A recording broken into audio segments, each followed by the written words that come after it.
রূপগঞ্জের বুলতাগাউসি এলাকায়। এখানে শিল্পনগরী হওয়ায় এখানকার সবজির চাহিদাটা অন্যান্য এলাকা থেকে বেশি। তো আমি যদি দেখাতে চাই যে বুলতাগাউসিয়া যেই কাঁচা বাজারটি রয়েছে, এর মধ্যে বুলতা এলাকার সবজির বাজারে রূপগঞ্জের পূর্বাচল, দাউদপুর, ভোলাবহ, কালনী, হিন্নাল এবং আমলিয়া বিভিন্ন এলাকা থেকে প্রান্তিক কৃষকরা সবজি নিয়ে এসে বিক্রি করে। আজকে বুলতা এলাকায় সবজির বাজার ঘুরে দেখা যায় ফুলকপি বিক্রি হচ্ছে 40 থেকে 50 টাকা, সিম বিক্রি হচ্ছে 100 টাকা কেজি, মূলা বিক্রি হচ্ছে 50 টাকায়, লাল শাক বিক্রি হচ্ছে 40 টাকায় এবং টমেটো বিক্রি হচ্ছে 140 টাকা কেজি, ধনিয়া পাতা বিক্রি হচ্ছে 200 টাকা কেজি, বাজারে নতুন আলু বিক্রি হচ্ছে 120 টাকা কেজি।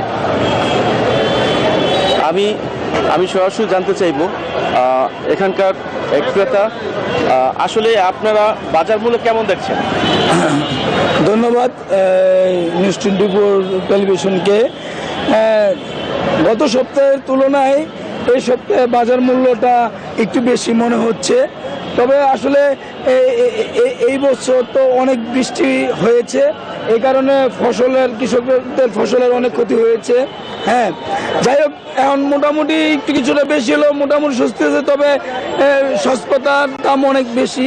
তারপরে আপনার কপি, ফুলকপি, এটা দাম বেশি। তারপরে আলহামদুলিল্লাহ। ধন্যবাদ আপনাকে। আসলে এই ছিল নারায়ণগঞ্জের রূপগঞ্জ থেকে সর্বশেষ সংবাদ।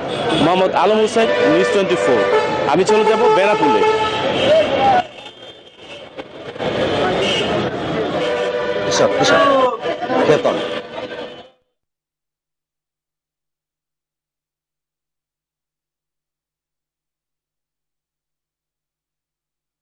জি ধন্যবাদ মনিরা, যেমনটি বলছিলেন আপনি। আমি এখন আছি বেনাপোল বাজারে। এখানে কৃষকদের উৎপাদিত পণ্য যেমন ফুলকপি, শিম, মূলা, করলা সহ অন্যান্য সবজি বেশ কম দরে বিক্রি হচ্ছে। কৃষকরা বলছে যে তাদের উৎপাদিত পণ্য কম দামে বিক্রি হচ্ছে।